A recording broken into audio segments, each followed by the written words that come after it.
to permanently disable or remove Windows Defender on Windows. Hi everyone, I'm here to assist you today. Without any delay, let's jump right in.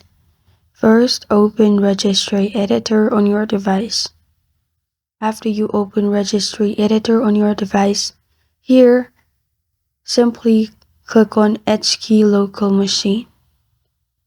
Expand, and then expand Software. After you expand Software, scroll down in here. In here, simply search for Policies and expand Policies. In Policies, click on Microsoft. After you've clicked on Microsoft, you'll find Windows Defender. Click on Windows Defender. After you click on Windows Defender on the right side, right-click on it.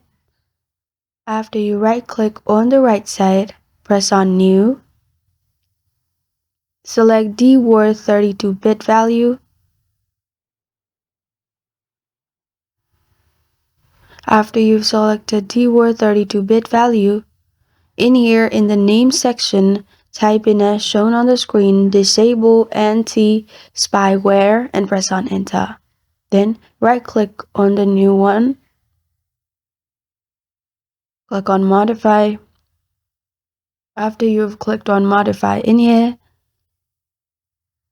select hexadecimal and value data 1 and press on OK. After that, restart your device and you're good to go. This is how to permanently disable or remove Windows Defender on Windows. Thank you for joining me today. If this video helps you out, please leave a like and subscribe for more. Got a question or want to suggest a topic? Comment below. Thank you for watching.